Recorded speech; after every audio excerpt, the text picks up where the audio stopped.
ये दोस्तों CBSE class 10th Hindi 2023-24 pre board and final exam की तैयारी में बहुत हेल्पफुल आप सभी स्टूडेंट्स के लिए ये वीडियो खास करके उन बच्चों के लिए जिनका लक्ष्य टारगेट 100% मार्क्स लाना है। हमारे चैनल पे आपको प्रैक्टिस करवाई जाती है, सारे एजुकेशनल अपडेट शेयर किए जाते हैं, इसलिए चैनल को नीचे लाल बटन दबाकर सब्सक्राइब कर लेना। अगर आप पहली बार हमसे मिल रहे हैं तो मेरे बारे में जान लो, मैं हूं आपके साथ आशीष सर। वीडियो को लाइक कर दें और अपने सभी दोस्तों को भी शेयरिंग जरूर करें। पूरा पेपर का स्ट्रक्चर आपको पता ही है। पहला प्रश्न हमारे पास होता है अनरीड पैसेज, यानी कि ये ऐसा पैसेज होता है जो आपके चैप्टर से तो नहीं है, क्षितिज कृतिका से, लेकिन यहाँ पर आपको इस गद्यांश को पढ़ना है और उसके आंसर आपको छांटने होते हैं। तो गद्यांश को जितना मैंने रीड किया है, यहाँ पर राजस्थान में जो पानी की सिचुएशन है, कहीं खारा पानी होता है, कहीं मीठा पानी होता है, उसके कारण खेती की प्रॉब्लम हो जाती है, लोगों को पीने के पानी की प्रॉब्लम हो जाती है। तो आप एक बार इस पूरे पैसेज को पढ़ लीजिए, क्योंकि यहाँ पर पानी की जो भरपाई के लिए कुएं बनवाए जाते हैं। कुछ कुएं खारे, कुछ कुएं मीठे मतलब पानी वाले होते हैं। साथ में बारिश के पानी को भी यूज़ किया जाता है ताकि सिंचाई वगैरह हो, है ना। तो इसी कारण जो है खेती भी काफ़ी प्रभावित होती है। तो यहाँ पर जो राजस्थान की कृषि है, राजस्थान के लोगों के बारे में, वहाँ का जो हाल है पानी के बिना, उसकी यहाँ पर बात की गई है। तो आप इस पूरे चैप्टर को इस पैसेज को पूरा पढ़ लीजिए। हम सीधा चलते हैं आपके लिए प्रश्नों पर। और यहाँ पर जो मैंने इस चैप्टर को पैसेज को रीड किया, उसके बाद प्रश्न आपके सामने स्क्रीन पर है। राजस्थान में नमक के झीलों के आसपास की जो ज़मीन है उसकी क्या विशेषता होती है? तो इस पैसेज के अकॉर्डिंग बारिश का पानी गिरते ही नमकीन हो जाता है। मतलब कुछ ऐसे जगह हैं जहाँ पर नमक के झीलों के आसपास में अगर बारिश का पानी भी गिरता है तो वो पानी भी नमकीन बन जाता है तुरंत ही। मतलब इतना खारा वहाँ का पानी होता है और मिट्टी भी होती है। जैसलमेर का घड़सीसर स्थानीय लोगों के लिए महत्वपूर्ण है। तो भाई जितने लोग राजस्थान के हैं उन्हें पता होगा कि जैसलमेर के बारे में जानते होंगे, घड़सीसर के बारे में जानते होंगे, एंड वहाँ के खारा पानी वाले कुएं, मीठा पानी वाले कुएं के बारे में ज़रूर जानते होंगे। आप जितने भी राजस्थान के बच्चे मुझे कमेंट सेक्शन में ज़रूर बताइए कि आप कौन सी जगह से हैं, है ना। तो जैसलमेर का जो घड़सीसर है वो पीने के पानी की आवश्यकता को पूरी करता है ना, ताकि लोगों को पानी की प्रॉब्लम ना हो। आगे यहाँ पर एक इस तरह का आपको प्रश्न आता है और ये हर सब्जेक्ट में पूछा जाता है, इसलिए ध्यान से देखें इस प्रश्न को आपको कैसे करना होता है। तो यहाँ पर आपको दो स्टेटमेंट दे रखे होते हैं, पहला कथन, दूसरा कारण। कथन आपके सामने हैं कुछ इस तरीके से कि भाई जो वीराने में भी लोग टाँके बनवाते थे, तो टाँके भी पीने के पानी का जुगाड़ है, टाँके बनवाते थे। और कारण है कि ताकि लंबी यात्रा के दौरान मुसाफिरों को भोजन के लिए परेशान ना होना पड़े। तो आपने दोनों को देखना है, दोनों को समझना है कि जो पहली वाली लाइन है उसका दूसरे से क्या कनेक्शन है। क्या पहले वाली लाइन सही है? तो ठीक है भाई, वीराने भी जो है टाँके बनवाते थे। कई लोग वीराने में भी मतलब जंगल वगैरह में भी टाँके बनवाते थे, बिल्कुल सही है ये। लेकिन लंबी यात्रा के दौरान मुसाफिरों को भोजन के लिए परेशान ना होना पड़े, तो टाँका तो पानी पीने की पूर्ति करता है, भोजन से कोई लेना देना इसका नहीं है। तो आपको चार ऑप्शन होते हैं। पहला है भाई कथन तो गलत है लेकिन कारण सही है। भैया कारण ही गलत, पूरा कारण ही गलत है, कथन बिल्कुल सही लग रहा है। दूसरा है कि कथन और कारण दोनों सही है, तो दोनों भी सही नहीं है। तीसरा है कि कथन सही है और कारण कथन की सही व्याख्या करता है। तो भैया जब कथन कारण है ही सही नहीं तो व्याख्या कैसे करेगा? चौथा ऑप्शन आपका बिल्कुल करेक्ट है कि कथन सही है और कारण जो है कथन की सही व्याख्या नहीं करता, क्योंकि टाँके जो है पानी पीने के लिए होता है और दूसरे में खाने की बात की गई है। दूसरा है चौथा, राजस्थान में कृषि करने के लिए सिंचाई जल की उपलब्धता एक समस्या है। इस कथन के पक्ष में निम्नलिखित में से कौन सा तर्क सही है? सही कौन सा है? तो यहाँ पर आप चारों तर्क एक बार पढ़ लीजिए। मुझे जो सही लगा इनमें से वो लगा तीसरा, है ना, यानी कि अपेक्षाकृत कम वर्षा होने के कारण नदियाँ सूख जाती हैं राजस्थान में। हालांकि दूसरे प्रदेशों में भी नदियाँ सूख जाती है, हमारे उत्तराखंड में भी ऐसे ही होता है कि गर्मियों में सूख जाती हैं, बट राजस्थान में इसकी प्रॉब्लम और ज़्यादा हो जाती है। और ये गर्मियों ही नहीं, सर्दियों में भी राजस्थान के कुछ क्षेत्रों में खड़ीनों में गेहूं बोने का कारण है। तो खड़ीनों में क्यों गेहूं बोए जाते हैं? 4 ऑप्शन आपके सामने हैं, चारों पढ़ लीजिए। जो मुझे सही लगा, सूखे की स्थिति में भी खड़ीन की मिट्टी नम रहती है। खड़ीन की मिट्टी नम रहेगी तो गेहूं वहाँ पर बोया जा सकता है। अगला प्रश्न है दूसरा आपके पास, यहाँ पर एक कविता है। ये कविता भी आपके क्षितिज से नहीं है, बट आपको यहाँ पर अनरीड पोएम है, पढ़ लीजिए। यहाँ पर जो भी बाधाएं आई उन पर उन सब से ही लड़ा हिमालय, इसीलिए तो दुनिया भर में हुआ सभी से बड़ा हिमालय। अगर न करता काम कभी कुछ, रहता एकदम पड़ा हिमालय, तो भारत के शीश चमकता नहीं मुकुट सा जड़ा हिमालय। खड़ा हिमालय बता रहा है, डरो ना आंधी पानी से, खड़े रहो अपने पद पर, सब कठिनाई तूफानी में, डिगो न अपने प्रण से तो सब कुछ पा सकते हो प्यारे, तुम भी ऊंचे हो सकते हो, छू सकते नभ के तारे।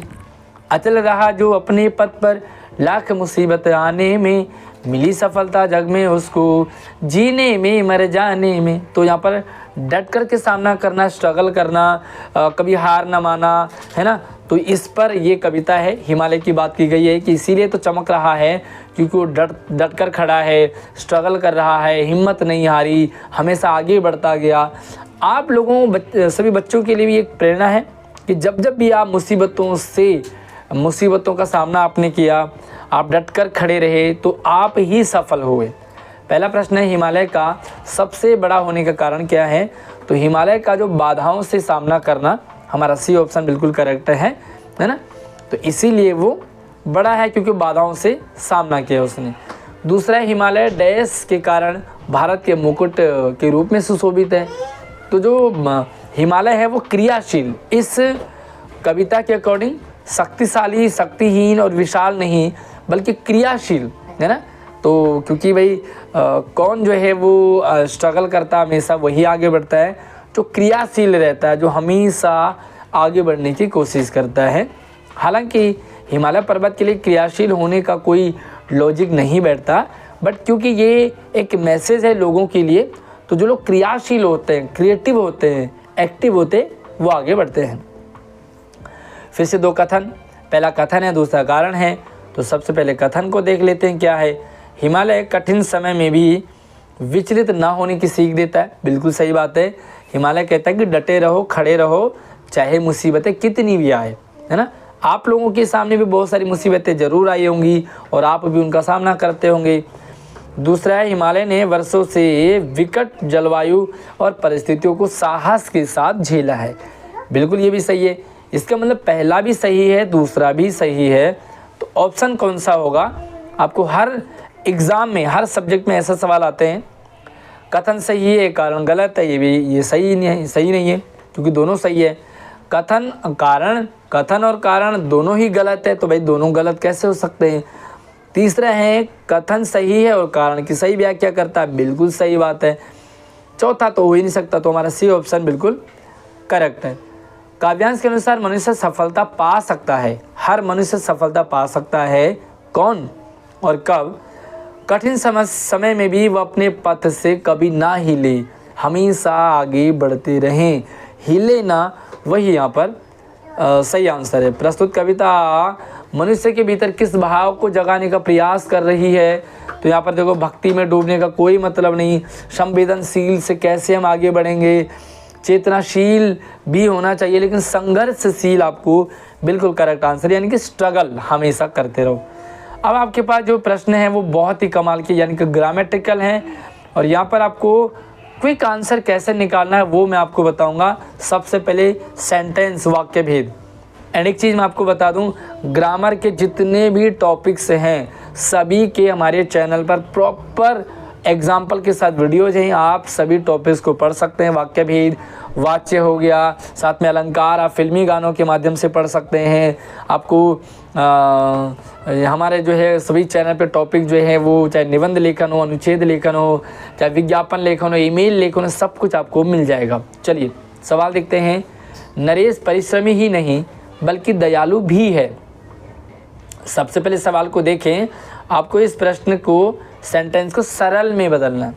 सरल में बदलने का क्या रीज़न है दो तरीके होते हैं आपको ग्रामर के क्वेश्चन करने का। पहला, आप सही को तुरंत पहचानो, दूसरा है गलत को डिलीट कर दो, है ना। तो गलत डिलीट कर दो। पहले मैं देखूं, नरेश परिश्रमी ही नहीं बल्कि दयालु भी है। तो ये देखिए, नरेश, अगर नरेश परिश्रमी होगा तो दयालु भी होगा, ये आपका मिश्र हो गया तो गट हो गया।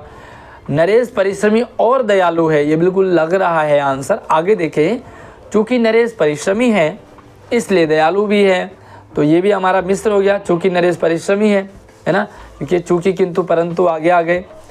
जो नरेश दयालु है वह परिश्रमी है, तो ये तीनों आपके क्या हो गए, मिश्र हो गए। तो हमारा जो है वो बी ऑप्शन बिल्कुल करेक्ट है, क्योंकि नरेश के बारे में बात की जा रही है कि नरेश दयालु है, परिश्रमी भी है ना।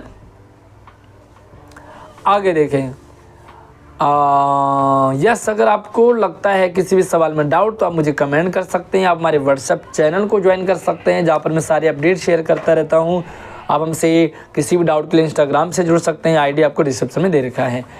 वह पिज़्ज़ा खाते ही चक्कर खाकर गिर पड़ा, ये एक सेंटेंस है। वह पिज़्ज़ा खाते चक्कर खा के गिर पड़ा, आपको इसे बदलना है मिस्र में। तो मिस्र में बदलने के लिए आपको मैंने बताया कि मिस्र की पहचान कैसे करें, और मिस्र में बदलने के लिए आपको क्या ट्रिक करना है। वह पिज़्ज़ा खाते ही गिर गया, ये आपका सरल वाक्य है, तो ये नहीं हो सकता। वह पिज़्ज़ा खाकर चकरा कर गिर गया, तो ये भी आपको चकराने के लिए सवाल को सरल ही है। तीसरा है, उसने पिज़्ज़ा खाया और चक्कर खा के, ये आपका मिश्र वाक्य है, लेकिन उसने जैसे ही पिज़्ज़ा खाया वैसे चक्कर खा के गिर गया, ये आपका बिल्कुल करेक्ट आंसर हो गया है। अगला है, निम्न वाक्य में से सरल वाक्य को पहचान करनी है आपको। जब वर्षा शुरू हुई तब वंश आया, तो ये वर्ष नहीं है, वर्षा है। ये आपका कौन सा सेंटेंस हो गया, ये मिश्र हो गया। वर्षा शुरू हुई और वंश आया, ये आपका हो गया है संयुक्त वाक्य। वर्षा शुरू होने पर वंश आया, ये आपका, सॉरी ये भी गलत है, ये वाला सही है। वंश आया क्योंकि वर्षा शुरू हो गई, ये कौन सा सेंटेंस है यार, मुझे कमेंट सेक्शन में ज़रूर बताइए। भाई मुझे तो समझ नहीं आ रहा, आपको समझ आ रहा है? वंश आया क्योंकि वर्षा शुरू हो गई थी, ये किस टाइप का है, क्या लगता है आपको, मुझे कमेंट सेक्शन में बताइए। और यस, आपको ये सेंटेंस भी लिखना है, क्योंकि जब मैं आपके कमेंट्स बाद में पढ़ता हूँ तो मुझे समझ नहीं आता कि आपने किस प्रश्न का आंसर दिया है, इसलिए पूरा लिखे वंश आया क्योंकि वर्षा शुरू होगी। यह सेंटेंस कौन सा है, कमेंट में ज़रूर बताना। अगला आपके पास है, संयुक्त वाक्य की पहचान करनी है आपको, इनमें से कौन सा है। यहाँ पर आपको कुछ एग्जाम्पल हैं, एक बार देखो ज़रा। प्रातःकाल हुई और चिड़िया चहचहाने लगी, तो भाई साहब ये आपका संयुक्त वाक्य है, क्योंकि यहाँ पर और है। मैंने देखा कि वर्षा हो रही है, ये आपका संयुक्त वाक्य है, सॉरी मिश्रित वाक्य है। वह किताब लाया है, वह किताब कहाँ है जो आप कल लाए हैं, तो ये भी आपका मिश्र हो गया। आप यहाँ रह सकते हैं या आपका भाई रह सकता है, तो भाई साहब ये भी आपका संयुक्त है, मतलब पहला और चौथा आपका संयुक्त है। तो आगे देखेंगे हमारे पास, यस, इसका अकॉर्डिंग आपकी सी ऑप्शन बिल्कुल करेक्ट है, यानी कि पहला और चौथा। अब आपको मैच करना है, यहाँ पर मैच करने के लिए ध्यान से देखें। कॉलम ए और कॉलम बी में आपके पास कुछ सेंटेंस हैं, और मैं इसे थोड़ा सा जूम कर लेता हूं ताकि आपको आंसर भी समझ में आ जाए। और ये पूरा प्रॉपर आपको नहीं दिख रहा, छोड़ो, थोड़ा सा पहले मैं प्रश्न देख लेते हैं। देखिए क्या करना है, सबसे पहले आप ये देखो कि गांधी जी ने कहा कि हमेशा सच बोलो। अब यहाँ पर की लग गया है, तो ये आपका मिश्र वाक्य हो गया, यानी कि पहले का पहला है। वे घर आ गए हैं किंतु थोड़ी देर ही रुकेंगे, ये आपका संयुक्त है। शैलेश नाश्ता करके बैठ गया, ये आपका सरल है। यानी कि ऑप्शन कौन सा है, पहला, तीसरा और दूसरा, है ना। इसका पहला है, इसका तीसरा है, इसका दूसरा है। पहला, तीसरा, दूसरा, कौन सा ऑप्शन है भाई, पहला, तीसरा, दूसरा, पहला, तीसरा, दूसरा। यस, हमारा सबसे लास्ट वाला ऑप्शन करेक्ट हो गया है। अब चलते हैं भैया वाच्य पे, और वाच्य में आपको फिर से 5 प्रश्नों में से 4 करने हैं, और ये भी आपको बात ध्यान रखनी है कि 5 प्रश्न बिल्कुल ना करें, सिर्फ 4 ही करें। मुझसे हंसा नहीं जाता, इसे कर्तृवाच्य में बदलना है। मुझसे हंसा नहीं जाता सिंपल सा है आपका, मैं हंस नहीं सकता, है ना। तो ये आपका सिंपल सा है जो कर्तृवाच्य है। बाकी मेरे द्वारा हंसा नहीं गया, ये आपका भाववाचक हो गया। मुझसे हंसा जाता है, ये भी आपका भाववाचक हो गया, मेरे द्वारा हंसा जाएगा। ये तीनों आपके भाववाचक है, कर्तृवाचक सिर्फ पहला ही है। मित्रों के द्वारा विपत्ति में सहायता की जाती है, वाक्य का वाचक कौन सा होगा? मित्रों द्वारा विपत्ति में सहायता की जाती है। सहायता करना जो है आपका हमेशा आक्रामक रहता है, तो ये आपका भाववाचक एग्जाम्पल है। मधु से रोया जाता है, ये कौन सा है? तो भाई साहब ये भी सिंपल सा भाववाचक है। मधु से रोया जाता है, क्योंकि रोना हंसना ये आपके आक्रामक क्रिया हैं। अगला प्रश्न है, निम्नलिखित वाक्यों में कर्मवाचक का उदाहरण आपको बताना है। कर्मवाचक कौन सा है? अब टहलने चला जाए, ये आपका भाववाचक हो गया, ये नहीं है। पिताजी द्वारा दुकान खोली गई, तो पिताजी के द्वारा क्या खोला गया? दुकान खोला गया, तो यहाँ पर द्वारा आया है, ये भी नहीं है। कोयल से दाना चुगा जाता है, से आ गया, तो ये भी सॉरी ये कर्मवाचक का बताना है ना, तो मुझे लगा कर्तृवाचक का। तो पिताजी द्वारा दुकान खोली गई, ये भी आपका बिल्कुल सही है भाई। कोयल से दाना चुगा जाता है, तो ये भी आपका बिल्कुल सही है। और ये अमृत ईमेल लिखेगा, ये आपका कर्तृवाचक है। इसका मतलब दूसरा और तीसरा सही है, तो यस आपको ऑप्शन मिल गया है। और ये है आपका दूसरा सेंटेंस, यानी कि बी वाला जिसमें लिखा दूसरा और तीसरा बिल्कुल सही है। आगे बढ़ते हैं और यहाँ पर आपको फिर से कॉलम मैच करने के लिए आ गया है। बहुत ही सिंपल सा और आसान सा ये सवाल होता है, लेकिन बच्चे इसी में गलती करते हैं। बच्चों को समझ ही नहीं आता है कि मैं करना क्या है। तो भाई मैं बता दूं आपको, हवलदार साहब ने पान खाया, ये आपका क्या है? कर्तृवाचक है, ये आपका कर्तृवाचक है। दादाजी द्वारा यूट्यूब देखा जाता है, तो दादाजी द्वारा यूट्यूब, यहाँ पर यूट्यूब कर्म है, इसलिए ये आपका कर्मवाचक हो गया है। एंड किरण से अभी सोया जाएगा, तो ये आपका भाववाचक है। यानी कि 3 2 1 जहाँ पर ऑप्शन होगा वो आपका करेक्ट हो जाएगा। 3 2 1 और यस हमें आंसर मिल गया है। बी वाला ऑप्शन आपका करेक्ट है, 3 2 1। आगे बढ़ते हैं और अब आपको पद परिचय के एग्जाम्पल देखने हैं। और अगर आप जो मेरे बताए ट्रिक से करते हो तो आपका एक भी सवाल 16 में से 16 नंबर आएंगे, ये मेरी गारंटी है। हर टॉपिक के ऊपर मैंने वीडियोज़ बनाया है। आप पद परिचय का देखो, वाक्य का देखो, वाच्य का देखो, अलंकार का देखो, सभी टॉपिक्स आपको इस वीडियो के डिस्क्रिप्शन में मिल जाएगा। साथ में हमारे चैनल पे एक प्लेलिस्ट भी है, वहाँ पर भी आप सभी चैप्टर्स की भी MCQ की तैयारी कर सकते हैं। तुम बहुत मीठा गाती हो, यहाँ पर आपको तुम का बताना है। तो सबसे पहले आप देखोगे यहाँ पर जो है तुम क्या है, पुल्लिंग है या स्त्रीलिंग है? तो यहाँ पर गाती शब्द आया है, तो तुम क्या है? स्त्रीलिंग है, इसलिए आपको पुल्लिंग वाले सारे ऑप्शन डिलीट कर दो। तो यहाँ पर आपको पुल्लिंग दिख रहा है, यहाँ पे पुल्लिंग दिख रहा है। अब आपको देखना है कि जो तुम है वो कौन सा सर्वनाम है। तो पुरुष ये सर्वनाम है, नो डाउट, बट हमारे पास 2 ऑप्शन बच रहे हैं। पहले में मध्यम पुरुष है और दूसरे में उत्तम पुरुष है। बाकी स्त्रीलिंग दोनों में, एक वचन दोनों में, कर्ता कारक दोनों में है, एंड पुरुषवाचक भी दोनों में है, सर्वनाम दोनों में है।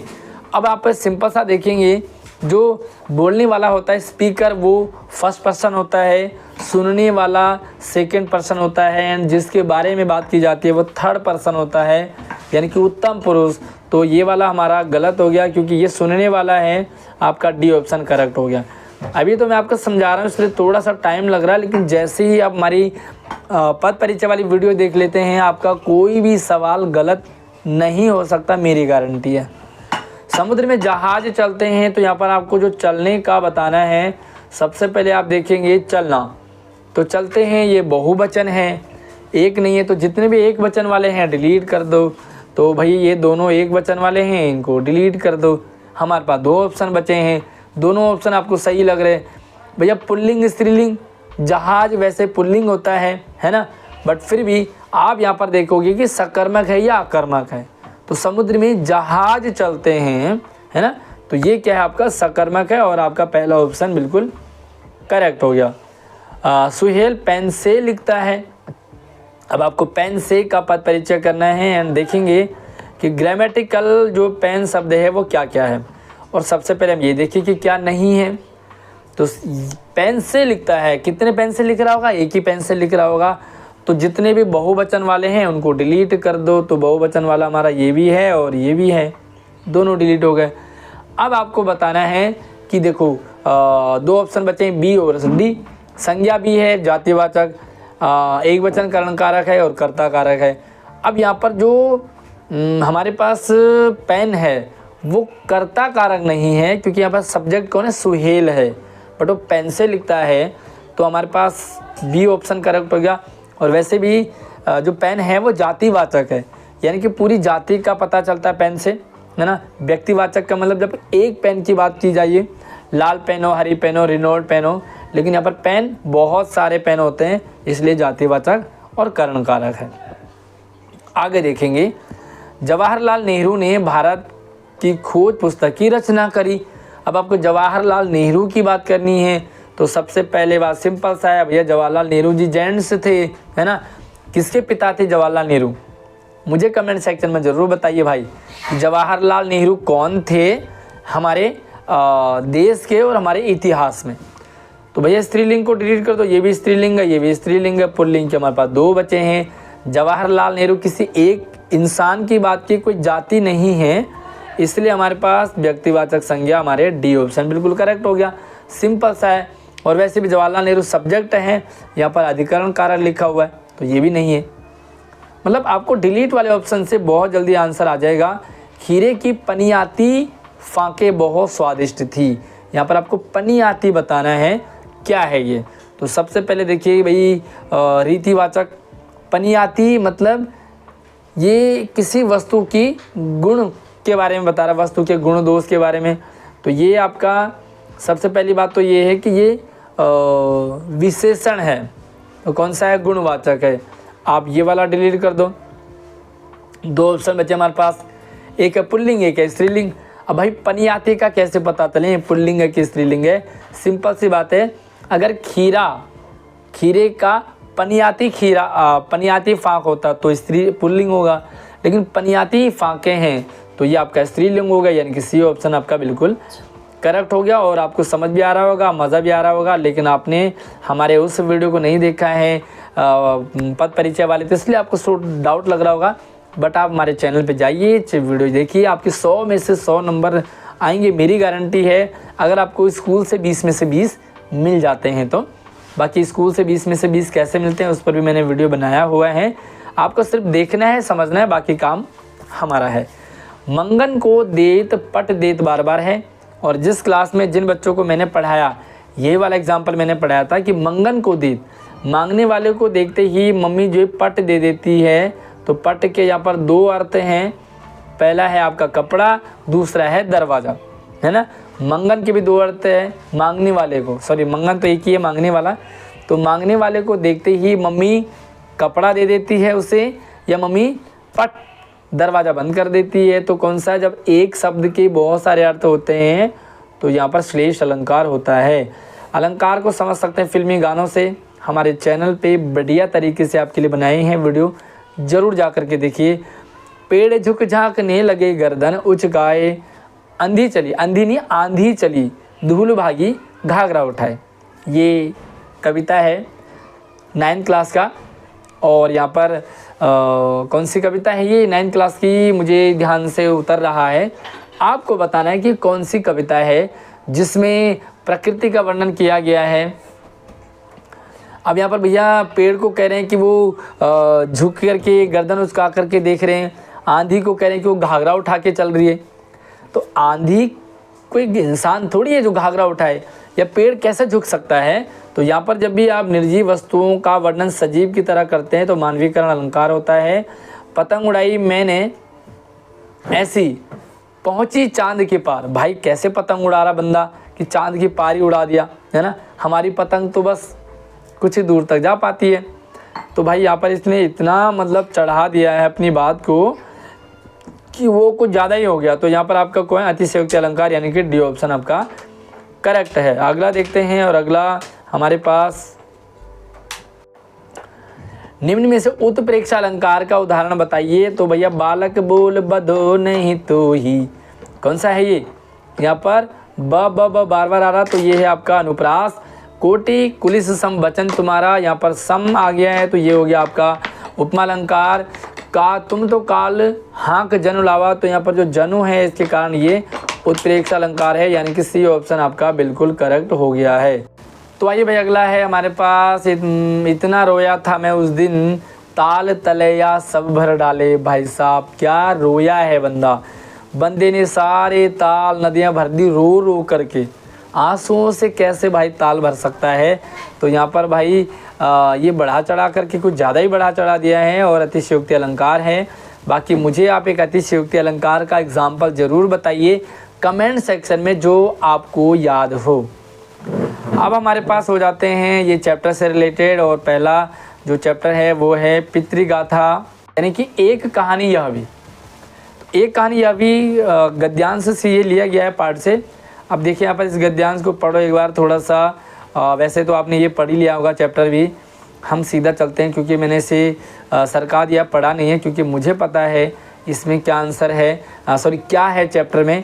आपको पढ़ना होगा एक बार, प्रैक्टिस के लिए आप पढ़ सकते हैं। गद्यांश के अनुसार किसका प्रभाव हमें दूसरी दिशा में बहा कर ले जाता है? तो इस गद्यांश में जो है वो समय का प्रभाव होता है कि भाई समय जब आता है ना तो हमें कहाँ से कहाँ ले जाता है।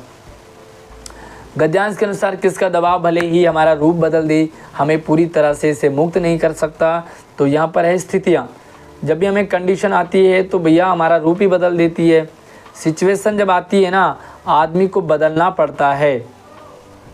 गद्यांश के अनुसार बचपन में लेखिका की शारीरिक स्थिति कैसी थी? तो गद्यांश के अनुसार लेखिका जो है बचपन में वो थी बड़ी दुबली पतली मरियल सी, और एक और था उनके अंदर, कैसी थी वो दिखने में? आप कमेंट सेक्शन में ज़रूर बताइए कि लेखिका बचपन में कैसी थी। और यस एक प्यारा सा कमेंट करेंगे कि आप इस वीडियो को कौन से स्कूल से देख रहे हैं, ताकि हमें ये लगे कि हमारी वीडियोज़ को कहाँ कहाँ देखी जाती है। गद्यांश के अनुसार लेखिका की बड़ी बहन का नाम, तो ये बड़ा सिंपल सा है, लेखिका की बड़ी बहन का नाम सुशीला है। और गद्यांश के अनुसार लेखिका अपनी उपलब्धियों पर भरोसा क्यों नहीं करती थी? क्योंकि उसके अंदर हीन भावना आ गई थी। हीन भावना क्यों है? क्योंकि पिताजी बार बार टोकते थे, है ना, कई सारी कमियां निकालते थे, तुम दुबली हो, पतली हो, मरियल सी हो, और एक था जो मैंने अभी आपसे पूछा है वो था काली हो। तो काली भी उनकी मजबूरी थी। आगे देखेंगे प्रश्नों के आंसर आपको देने हैं। नौबत खाने में इबादत पाठ के अनुसार बिस्मिल्लाह खां का बचपन का नाम अमीरुद्दीन था। क्या था उनके बचपन का नाम? यस अमीरुद्दीन था।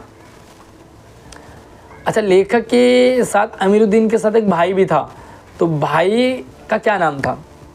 कितने बच्चे भाई का नाम जान रहे? अमीरुद्दीन बिस्मिल्लाह खां का नाम था, तो अमीरुद्दीन के भाई यानी कि बिस्मिल्लाह खां के भाई का क्या नाम पाठ में आया है? कमेंट में आप ज़रूर बताइए। संस्कृत व्यक्ति के कार्यों के पीछे कौन सी भावना होती है? तो जो संस्कृत व्यक्ति होता है यानी कि उसके अंदर होता है जन कल्याण की भावना, यानी कि वो लोगों की सेवा और लोगों का भला हो, इस कारण संस्कृत व्यक्ति अच्छी चीज़ों को की खोज करता है। अब यहाँ पर कविता आ गई है, और कविता में आपको संगतकार पाठ से ये लिया गया है। मुख्य गायक के चट्टान जैसे भारी स्वर का साथ देती संगतकार की आवाज़। किस तरह से वो अपना ना सोच करके सिर्फ मुख्य गायक के बारे में सोचता है। और ये आ गया हमारे पास सवाल। पहला प्रश्न है, मुख्य गायक की गरज में सहयोगी क्या मिलाता आया है? तो भाई साहब मुख्य गायक की गरज में जो है सहयोगी हमेशा से वो अपनी गूंज मिलाता आया है। मतलब संगतकार की आवाज़ भी मुख्य गायक को सपोर्ट करते हुए ही देखा गया है। गायक का अंतरिक्ष के जटिल तानों के जंगल में खोना किस काल से शुरू होता है? तो भाई किस काल से शुरू हुआ होगा? यस प्राचीन काल से हुआ होगा या भूतकाल से? तो भाई साहब आधुनिक काल तो जो चल रहा है वो है, और वर्तमान काल भी जो चल रहा है, लेकिन भूतकाल जो है वो कल की बात होती है। यहाँ पर प्राचीन काल यानी कि बड़े लंबे टाइम से उसकी बात की गई है। अगला, आवश्यकता पड़ने पर मुख्य गायक को ढांढस बनाता हुआ किसका स्वर चलाता है? बी ऑप्शन है संगतकार। कवि के अनुसार संगतकार द्वारा अपने स्वर को ऊंचा न उठाने की कोशिश को क्या समझा जाना चाहिए? तो वो है उसकी मनुष्यता। तो पहला ऑप्शन आपका करेक्ट है। जब संगतकार नौसिखिया था तो उसका गला कहाँ बैठने लगता था भाई? तो ये ताल सप्तक में यानी कि सी ऑप्शन है। अब आपके पास यहाँ पर प्रश्न आ जाते हैं। कवि के अनुसार क्या अट नहीं रही है? तो कवि के अनुसार बी ऑप्शन है, फागुन की प्राकृतिक छटा अट नहीं रही। अट का मतलब होता है समाना, इतना सुंदर है फागुन का सौंदर्य। उत्सव कविता में कवि ने किसका आह्वान किया? तो उत्सव कविता में कवि ने बादल से बरसने, हालांकि बादल से गरजने की बात की गई है, बट उसके बाद बरसने की भी बात की गई थी। उत्साह में तो यार गरजने की बात की गई है, तो यहाँ पर थोड़ा सा मिस्टेक है। बाकी आपको क्या लगता है कमेंट सेक्शन में ज़रूर अपने प्यारे प्यारे से ओपिनियन आप रखते रहिए, ताकि आपकी एक्टिवनेस देखी जाएगी। अब यहाँ पे आपको छोटे छोटे से प्रश्न करने, 3 प्रश्न 4 दिए होते हैं, लेकिन आपको करने 3 ही होते हैं और अपनी एनर्जी तीनों प्रश्नों में लगाया करें। धान की रोपाई के समय समूचे माहौल को बाल गोविंद भगत की स्वर लहरियाँ किस तरह चमत्कृत कर देती हैं? उस माहौल का शब्द चित्र बाल गोविंद भगत पाठ के आधार पे बताइए। अच्छा, इन प्रश्नों को आप इस तरह से देखें, कई बार जो है ये सारे प्रश्न जो रिपीट हो जाते हैं आपके प्री बोर्ड या फाइनल बोर्ड एग्जाम में, तो इसलिए ध्यान से प्रश्नों को समझे। धान की रोपाई के समय जो माहौल होता था बाल गोविंद भगत का, कि वो गा रहे होते हैं, नाच रहे हैं, खंजड़ी लिए हुए हैं, और जब वो काम करते तो ऐसा लगता है औरतें जो पंक्ति में उनके लय ताल के साथ बिठा रही है, और देखते देखते बाल गोविंद भगत झूमने लगते हैं, नाचने लगते हैं, पूरा शरीर कीचड़ से लथपथ हो जाता है। एक कहानी अभी पाठ के आधार पे मनु भंडारी के द्वारा पढ़े गए कुछ चर्चित उपन्यासों की सूची बताइए। तो वैसा भी इतना याद तो किसी को नहीं रहता है ना। इस प्रश्न को आप स्किप कर सकते हैं, लेकिन मैं भी आपको बता दूं क्योंकि मुझे भी याद नहीं है भाई, मैं भी पढ़ रहा हूं यहाँ से। पहला उपन्यास है सुनीता, दूसरा है शेखर। यहाँ पर कुछ चित्रलेखा की बात की गई है, त्यागपत्र की बात की गई है। तो कौन कौन से सुनीता उपन्यास है, शेखर उपन्यास है, साथ में चित्रलेखा है, जैनेन्द्र का त्यागपत्र है, और भी कुछ हैं तो आप उन्हें लिख सकते हैं। बाकी मुझे लगता है कि शायद ये सवाल थोड़ा सा टफ हो सकता है। बिस्मिल्लाह खां कला के अनन्य उपासक थे, यानी कि परम उपासक थे। नौबत खाने में इबादत पाठ के आधार पे बताइए कैसे वो कला के अनन्य उपासक थे। तो सिंपल सी बात है, जिसके अंदर बचपन से ही कला भरी हो। बचपन में जब छोटे थे तो अपने दादा की उस क्या कहते हैं उसे, शहनाई को ढूंढते थे जिससे अच्छी आवाज़ आती थी। क्रेज था, फूंकते थे, बजाते थे और लगता था मैं भी बजाऊं। फिर वो 2 लड़कियां आई उनके जिनके संपर्क में, जिनके कारण उन्हें और भी सीखने में मज़ा आया, रसूलन बाई और बतूलन बाई, है ना। फिर उसके बाद वो आगे बढ़ते गए एंड वो हमेशा ही एक ही चीज़ मांगते रहे कि भाई सुर दे दो, सुर दे दो। 80 साल की उम्र में भी, बुढ़ापे में भी उन्हें एक ही चीज़ चाहिए, सुर ताल। और वो अल्लाह से, भगवान से, खुदा से एक चीज़ मांगते थे कि भाई कच्छा फट जाए लेकिन सुर ना फटे। तो ये काफ़ी कमाल की बात है। उन्हें एक लड़की को भी कहा कि भाई कोई बात नहीं, मेरी लुंगी फट गई तो कोई बात नहीं, बट हाँ सुर ना फटे, ताल ना फटे, क्योंकि भारत रत्न मुझे तहमत पहनने में नहीं मिला बल्कि अच्छा गाने में मिला। उन्होंने साथ में ये भी कहा उन लड़कियों के लिए जो हमेशा मेकअप करने में और सजने संवरने में लगे होते हैं, है ना। उन्होंने कहा भाई अगर अब इतना टाइम आप अपने करियर, फ्यूचर और पढ़ाई में दोगे तो आप ज़रूर सफल हो जाओगे। बहुत बड़ा एक मैसेज भी है। न्यूटन द्वारा प्रतिपादित कहा गया सिद्धांतों एवं ज्ञान की कई दूसरी बारीकियों को जानने वाले लोग भी न्यूटन की तरह संस्कृत नहीं कहला सकते, क्यों? देखिए, न्यूटन ने गुरुत्वाकर्षण की खोज की थी। तो गुरुत्वाकर्षण की खोज करने के कारण न्यूटन को क्या कहा गया है? संस्कृत मानव कहा गया। लेकिन न्यूटन पर और भी बहुत सारे काम हो गए, लेकिन सबको हम संस्कृत तो नहीं कह सकते। एक एग्जांपल आपके साथ शेयर करूंगा। जिसने सबसे पहले स्कूल खोलने का सोचा, तो स्कूल खोलने का सोचा वो संस्कृत मानव था, क्योंकि उससे कुछ करना था बड़ा। बट आज आप देखोगे कि उसके बाद धीरे धीरे स्कूल में भैया लैब भी होना चाहिए, ये भी होना चाहिए, स्पोर्ट्स भी होना चाहिए, मैदान भी होना चाहिए, टीचर्स होने चाहिए, वगैरह वगैरह। ये सारे सभ्य कहला सकते हैं, सभ्यता हो सकती है, लेकिन संस्कृत नहीं, है ना। तो संस्कृत आप लोग समझ सकते हो कि भाई न्यूटन को ही संस्कृत कहा जाएगा। उसके बाद में कितना काम होता है वो आगे की बात है। फिर से यहाँ पर 3 प्रश्न हैं, 4 प्रश्न दे रखे हैं, 3 ही करने हैं। देखते किस टाइप के आपके पास प्रश्न हैं, और ऊपर वाला करे तो ये सवाल आपके अच्छे से समझो ताकि आपके फाइनल प्री बोर्ड और बोर्ड में भी आ जाए। उत्सव कविता में बादल किन किन अर्थों की ओर संकेत करता है? तो बादल एक तो भाई क्रांतिकारी, बादल को कहते हैं कि गरजो, मतलब क्रांतिकारी परिवर्तन लाओ, युग प्रवर्तक बनो। दूसरा, उन्हें बरसने के लिए कहें कि वही उनके बरसने से सब लोग तृप्त हो जाते हैं, बड़ा मज़ा आ जाता है, लोग झूमने लगते हैं, नाचने लगते हैं। ओके, फागुन में ऐसा क्या होता है जो बाकी ऋतुओं से भिन्न होता है? तो अट नहीं दे कविता के आधार पे आपको बताना है। और नॉर्मली हमें पता है भाई फागुन का महीना होता है फरवरी, मार्च, अप्रैल। अब इस महीने में होती है होली। होली क्यों होती है? क्योंकि रंग बिरंगे फूल होते हैं। फूल क्यों होता है? क्योंकि हरियाली होती है। सिंपल सी बात है। फागुन के महीने में वसंत ऋतु होती है। बसंत ऋतु में पेड़ों पे पत्ते लग जाते हैं, हरियाली हो जाती है, तरह तरह के फूल खिलने लग जाते हैं, मोर नाचने लग जाते हैं, बारिश होने लग जाती है, बड़ा ठंडा गर्म सा मौसम, बढ़िया सा मौसम हो जाता है। तो बाकी ऋतुओं से भिन्न है या नहीं है? इसीलिए बसंत को ऋतुराज कहा जाता है, यानी कि सभी ऋतुओं का राजा। यह दंतुरित मुस्कान पाठ के आधार पे बच्चे की मुस्कान और बड़े की मुस्कान में क्या अंतर है? भाई क्या गजब सवाल है और इसे समझना चाहिए। छोटा बच्चा जब हंसे तो कितना प्यारा लगता है, हालांकि बड़े बच्चे भी हंसते हैं तो प्यारे ही लगते हैं, है ना। लेकिन तब जब अच्छा माहौल हो, देखिए छोटा बच्चा जब हंसे तो कितने से बड़ा दुराचारी, पापाचारी, गंदा आदमी, पाषाण हृदय, कठोर हृदय वाला भी पिघल जाता है। कितनी भयंकर लड़ाई हो रही हो, बच्चे की हंसी देख कर के आराम से सब कुछ ठंडा माहौल हो जाता है। लेकिन अगर वही बड़ा हंस जाए तो भाई साहब शांत माहौल में भी बढ़िया लड़ाई हो जाए, है ना। लोग सोचते हैं मेरे ऊपर हंस रहे हो। तो एक छोटा बच्चा हंसता है तो बड़ी लड़ाई भी शांत हो जाती है। लेकिन जब बड़े हंसते हैं तो बड़े लोगों की हंसी में बनावटी होती है, इसलिए कई बार बड़ों की हंसी में लड़ाई हो जाती है, छोटे बच्चों की हंसी में लड़ाई बंद हो जाती है। सबसे बड़ा एग्जाम्पल है यह दंतुरित मुस्कान पाठ के आधार पे बच्चे की मुस्कान। और ओके, सफलता के चरम शिखर पर पहुंचने के दौरान यदि व्यक्ति लड़खड़ाता है तो उसे सहयोगी कैसे संभालते हैं? बड़ा सिंपल सा मज़ेदार आंसर है। जब सफल होना होता है किसी को तो कई बार कोई लड़खड़ाता है तो उसे सफल होने के लिए मोटिवेट करना, प्रेरित करना, सपोर्ट करना, उसे हेल्प करना बहुत इम्पोर्टेंट हो जाता है। और ऐसे काम करते हैं आपके वो दोस्त जो अच्छे होते हैं, बिगाड़ने वाले दोस्त नहीं, जो आपको कहेंगे छोड़ यार तेरे बस की नहीं है ना, तो छोड़ दे इस काम को। और बहुत सारे ऐसे दोस्त होते हैं जो ना सुधरे होते हैं, ना सुधरने देते हैं, ना आगे बढ़ते हैं, ना दूसरों को आगे बढ़ने देते हैं।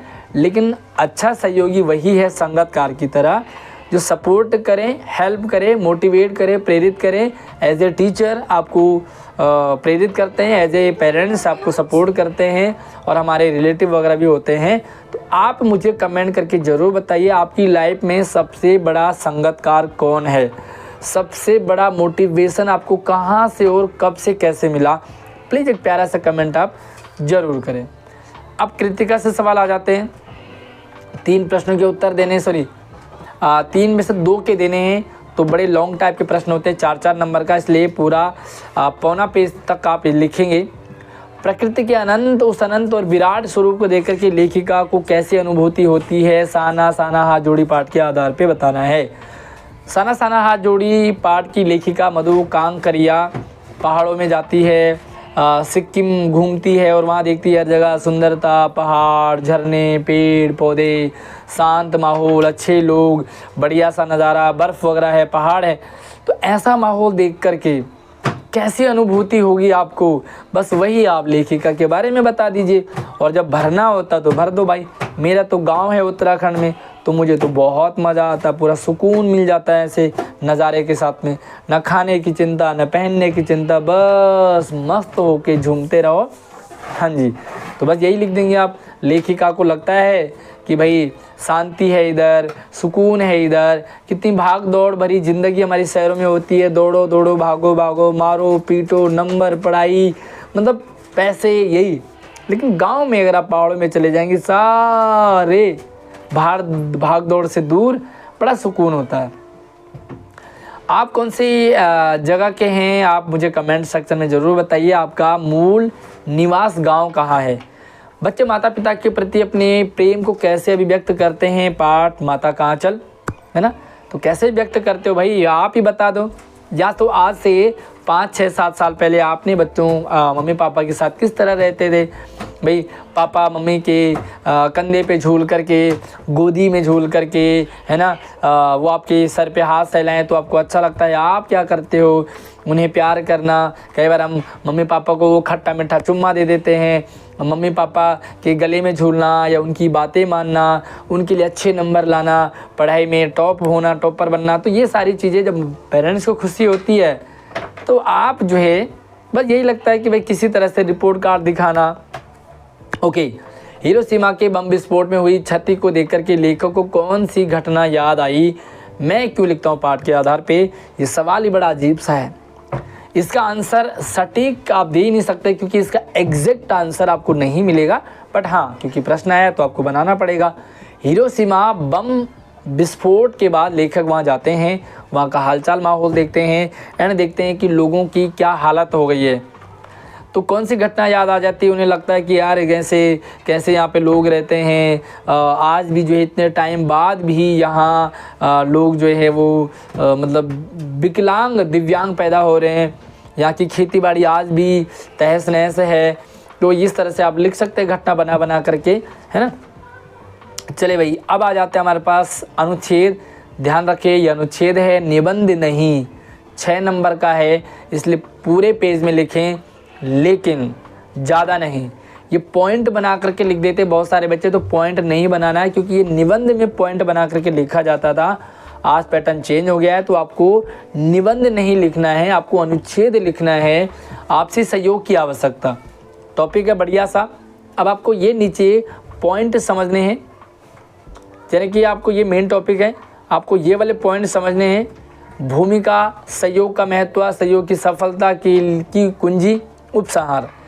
आपसी सहयोग की ज़रूरत क्यों पड़ती है? अगर मैं सिंपल सा सवाल आपसे पूछूं तो आपको बहुत हेल्प मिलती है, आप किसी काम को करने के लिए प्रेरित हो जाते हैं, साथ मिल जाता है, मज़ा आता है, कब काम हो गया पता ही नहीं चलता है ना। तो बड़े से बड़ा काम भी आसानी से हो जाता है, सफल हो जाते हैं जब सहयोग मिलता है, चाहे वो टीचर का सहयोग हो, पेरेंट्स का सहयोग हो, दोस्तों का हो, पड़ोसियों का हो, सहयोग मिलते ही हम सफल हो जाते हैं। तो सिंपल सी बात है, आप आंसर लिख सकते हैं। वन का महत्व, वन यानी कि जंगल, तो भाई जंगलों का ही महत्व है। आज आप देख सकते हैं कि कितना पॉल्यूशन दिल्ली के अंदर हुआ और हो रहा है। इसी तरह से बड़े महानगरों में पॉल्यूशन भरा हुआ है। गांव में क्यों मज़ेदार होता है? क्योंकि वहाँ पे पेड़ पौधे और खेत खलिहान होते हैं, पॉल्यूशन कम होता है, मनुष्य के जीवन का आधार है, प्रदूषण निवारण में सहायक है। वन संरक्षण की आवश्यकता है भाई, पेड़ बचाने चाहिए, पेड़ काटे ना। अगर पेड़ काटा एक तो कम से कम 10 पेड़ लगाओ, है ना। तो ये बातें आप लिख सकते हैं। अच्छा स्वास्थ्य, समय की आवश्यकता है। तो भैया स्वास्थ्य तो मैं क्या बताऊं, क्योंकि खुद मेरा स्वास्थ्य ठीक नहीं है। तो स्वास्थ्य का गिरता स्तर, जब हेल्थ आपकी डाउन होती है तो आपको कुछ भी अच्छा नहीं लगता, पूरी दुनिया आपके लिए लगता है कि बस लोग खा रहे हैं, पी रहे हैं, एंजॉय कर रहे हैं और आपकी लाइफ अलग होती है। बीमारियों का जंजाल हो जाता है। योग और संतुलित आहार की आवश्यकता होती है ना। हालांकि मैं योग भी कर रहा हूँ, संतुलित आहार तो मेरे बस की नहीं है, खाना पीना खूब खा जाते हैं हम। तो यही चीज़ें आपको इसमें लिखनी है और आपका अनुच्छेद कंप्लीट हो गया। 6 नंबर देने से कोई नहीं रोकेगा, इस तरह से लिखोगे तो। अब आपके पास आ गया है भाई पत्र। पत्र बच्चों को समझ नहीं आता, थोड़ा सा ध्यान से समझें। इसी तरह के आपको पत्र आते हैं कि आप अभिनव हैं अगर आप बॉयज़ हैं, अनीशा हैं अगर आप गर्ल्स हैं। दिल्ली में प्रदूषण के कारण बच्चों के स्वास्थ्य पर बुरा प्रभाव पड़ रहा है, ये आपने देखा पीछे। दैनिक नवभारत टाइम्स दिल्ली के संपादक को लगभग 100 शब्दों में स्थिति के बारे में बताना है आपको। सेवा में श्रीमान संपादक महोदय, दैनिक नवभारत टाइम्स दिल्ली वगैरह वगैरह, एड्रेस कुछ भी लिख दे अपने घर का। विषय लिखें आप, क्योंकि ये औपचारिक पत्र है। विषय लिखें विषय लिखें प्रदूषण, दिल्ली में बढ़ता प्रदूषण, अंडरलाइन कर दें। महोदय सविनय निवेदन इस प्रकार है, आपको सूचित किया जाता है, यह सूचना जो है आपको सूचित किया जा रहा है कि दिल्ली में पॉल्यूशन बहुत तेज़ी से बढ़ रहा है। पॉल्यूशन बढ़ने के कारण आप बताइए क्या क्या लोग कर रहे हैं, क्या क्या नहीं करना चाहिए। कृपया लोगों को जागरूकता बढ़ाते हुए आप इस पत्र को आप अपने नवभारत टाइम्स में छापिए ताकि लोगों को जागरूकता हो, लोग पॉल्यूशन कम करें। धन्यवाद आपका, शुभेच्छु, है ना। तो इस तरह से लिख सकते हैं। या आपको एक और पत्र आया है कि आप रहमान हैं या रेवा हैं, आपको अपने जीवन में आगे बढ़ाने में मौसा जी ने बहुत महत्वपूर्ण योगदान दिया है। तो मौसा जी को भाई साहब शुक्रिया अदा ज़रूर कर लें भाई, है ना। आपको आगे बढ़ाने में बहुत सारे लोग अहम भूमिका निभाते हैं, उसमें टीचर्स का भी रोल है। अब टीचर्स को आप धन्यवाद तो छोड़ो, फिलहाल मौसा जी को धन्यवाद ज़रूर कर देना। मेरे प्यारे मौसा जी, आदरणीय मौसा जी, है ना, मेरे गंदे मौसा जी, जो भी आपको लगता है मौसा जी के बारे में लिख दो भाई। सादर नमस्ते, सप्रेम नमस्ते, गले लगा के नमस्ते, पैर छू के नमस्ते, आपका मन करे, क्योंकि अनौपचारिक पत्र है, कोई फॉर्मेलिटी तो है नहीं। अब आप विषय कुछ ना लिखें, सीधे लिखें मौसा जी कैसे हो, मौसी जी कैसी हैं, और भाई बहनों के बारे में थोड़ा सा पूछ लीजिए, हाल चाल पूछ लीजिए। अब आ जाइए अपने मुद्दे पर। मौसा जी पत्र लिखने का खास कारण तो कुछ नहीं है, लेकिन आज मुझे आपकी कुछ ज़्यादा ही याद आई। वैसे तो रोज़ ही आती है, अगर आप लिखोगे आज ही याद आई तो मौसा जी कहेंगे अच्छा मैं इस मुकाम पर पहुंच गया या गई हूं, और मुझे ये पता है कि मैं यहां तक पहुंचा या पहुंची हूं सिर्फ आपकी बदौलत, क्योंकि आपने मुझे आगे बढ़ाने में हेल्प की। आपने मुझे उस टाइम और तब आपने मेरी हेल्प करी, उसी के बदौलत आज मैं यहाँ पहुँच गई हूँ। आपका बहुत बहुत धन्यवाद। मैं आपका ये एहसान कभी नहीं भूलूंगा या भूलूंगी। बस लिखो, थोड़ा मस्का मारो मौसा जी पे, मज़ा आ जाएगा मौसा जी पे। तो यार रियलिटी के साथ थोड़ा बहुत मस्का भी ज़रूरी है। तो अब आप कमेंट सेक्शन में आप प्यारा सा एक मस्का ज़रूर लगाएं उन पर, मस्का नहीं कहूँगा, जिनने आपके लिए कुछ काम किया है। रियली आपकी लाइफ में किसने आपका हेल्प साथ दिया है, कमेंट लिखिए ज़रूर सा प्यारा सा। अगला है आपके लिए भाई एक स्ववृत्ति यानी कि बायोडाटा।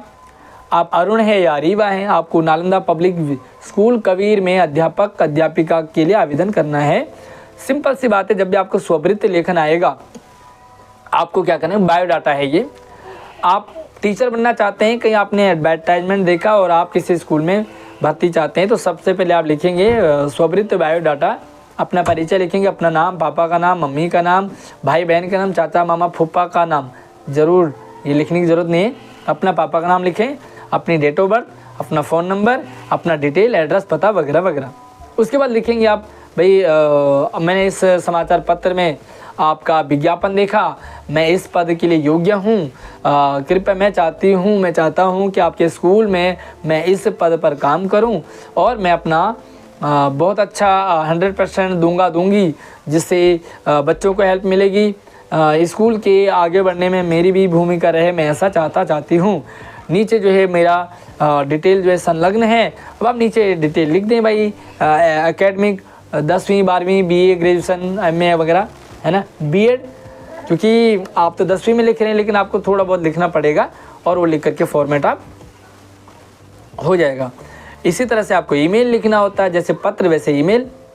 अब आपको क्या करना, पुस्तकें मंगवानी है गणित की, कोलकाता प्रकाशन से, सेवा में श्रीमान प्रकाशक महोदय। ईमेल का पहले ऊपर लिख देंगे ईमेल www.gmail.com, है ना, भेजने वाले का, और अपना फिर अटैच कर देंगे। आप नीचे अटैच कर दें कि भाई मुझे ये बुक चाहिए, लिख दें थोड़ा सा, मुझे ये बुक चाहिए, कृपया मुझे इस पते पर भेज दीजिए, मैं आपको अग्रिम धनराशि भेज रही हूँ। बस सिंपल सी बात है। आपके भाई, बड़े भाई ने स्टेशनरी की दुकान खोली है और आप चाहते हैं उसके लिए एक विज्ञापन देना। सिंपल सा बात है भाई, जब भी विज्ञापन लिखना आएगा तो आपको क्या करना है, एक बॉक्स बनाना है। बॉक्स के चारों तरफ हल्का सा डिजाइन बना दिए, बार बार मैं कहता हूँ इस तरह से, ये तो जल्दी जल्दी मैंने कर दिया, और ये आपका बन गया। यहाँ पे आप लिख देंगे अपना टाइटल, जो भी टाइटल है। यहाँ पे एक प्यारा सा एक चित्र बनाएंगे, इधर एक चित्र इधर बनाएंगे, भारी छूट लिख देंगे, दुकान खुल गई भाई, खुल गई आपकी गली में, खुल गई। कौन सी दुकान खुली है, थोड़ा सा दुकान का प्रचार बता देंगे। स्टेशनरी की दुकान खुली है तो सभी नई पुरानी किताबें आप वहाँ पे देखें, जिल्द लगा हुआ किताब आपको मिलेगा, साथ में 1 दर्जन किताबों कॉपियों पे आपको 1 कॉपी फ्री मिलेगी, या पेंसिल रबड़ कुछ भी फ्री छूट दे दो, है। आप नवनीत हैं, निवेदिता हैं, आपके मित्र का जन्मदिन है, तो आपको भाई बधाई संदेश देना है, तो भाई मित्र का जन्मदिन है, बधाई संदेश देंगे। फिर से आप वही बॉक्स बनाइए और यहाँ पर लिख देंगे टाइटल में संदेश लेखन, जो भी आपका जन्मदिन बधाई संदेश। अब आप लिख देंगे भाई प्रिय मित्र ये वगैरह वगैरह, आपका जन्मदिन है, बड़ा अच्छा लगा, मुझे कि आप जो है इस जन्मदिन को आप मना रहे हो, अच्छे से मनाओ, थोड़ा सा 1-2 शायरी लिख दो, है ना, शायरी लिख दो भाई बढ़िया सा। इधर जो एक छोटा सा केक बना दो, बस केक बना दो, कैंडल बना दो, बहुत बढ़िया नहीं बनाना है। अगर आपकी आर्ट अच्छी है तो थोड़ा सा डिजाइन कर दो कलरफुल, नहीं है तो वैसा पेंसिल से ऐसे बना दो, नहीं तो बैलून बना दो भाई, बैलून तो बहुत जल्दी बन जाता है। तो ये है आपके पास वो पेपर जो आपके पास pre board and final board में पूछा जाएगा। आई होप आपको वीडियो अच्छी लगी होगी, समझ भी आया होगा। आप सभी ग्रामर के टॉपिक हमारे चैनल पे ज़रूर समझे। हमारे व्हाट्सएप चैनल को ज्वाइन कर लीजिए, इंस्टाग्राम को फॉलो कर लीजिए, क्योंकि वहाँ पर भी मैं आपको सारी नई अपडेट शेयर करता रहता हूँ। अगली अपडेट के साथ मिलते हैं, तब तक आप अपना ख्याल रखिए, चैनल को सब्सक्राइब कर लीजिए। ओके, टाटा बाय बाय, जय हिंद।